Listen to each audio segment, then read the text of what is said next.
एक नौजवान अपने बूढ़े माँ बाप के साथ किसी महंगे होटल में खाना खाने गया। माँ बाप तो नहीं चाहते थे, लेकिन बेटे की ख्वाहिश थी कि वो उन्हें किसी महंगे होटल में जरूर खाना खिलाएगा। इसीलिए इसने अपनी पहली तनख्वाह मिलने की खुशी में माँ बाप जैसी अजीम हस्तियों के साथ शहर के महंगे होटल में लंच करने का प्रोग्राम बनाया।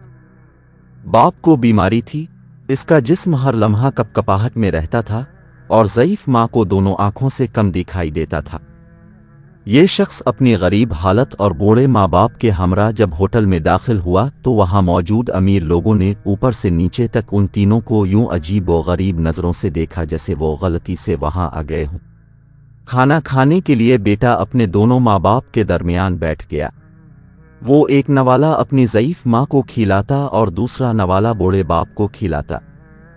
खाने के दौरान कभी कभी बीमारी के बाइस बाप का चेहरा हल जाता तो रोटी और सालन के जर्रे बाप के चेहरे और कपड़ों पर गिर जाते। यही हालत माँ के साथ भी थी। वो जैसे ही माँ के चेहरे के पास नवाला ले जाता तो नज़र की कमी के बाइस वो अनजाने में यहाँ वहाँ देखती तो उसके भी मुंह और कपड़ों पर खाने के दाग पड़ गए थे। करीब बैठे लोग जो पहले ही उन्हें हकीर निगाहों से देख रहे थे, वो और भी ज्यादा बातें करने लगे। खाना खाने की तमीज नहीं है और इतने महंगे होटल में आ जाते हैं। बेटा अपने माँ बाप की बीमारी और मजबूरी पर आंखों में आंसू छुपाए, चेहरे पर मुस्कुराहट सजाए।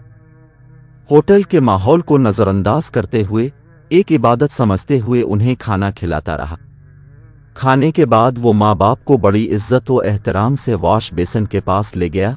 वहां अपने हाथों से उनके चेहरे साफ किए, कपड़ों पर पड़े दाग धोए और जब वो उन्हें सहारा देते हुए बाहर की जानिब जाने लगा तो पीछे से होटल के मैनेजर ने आवाज दी और कहा, बेटा, तुम हम सब के लिए एक कीमती चीज यहां छोड़े जा रहे हो।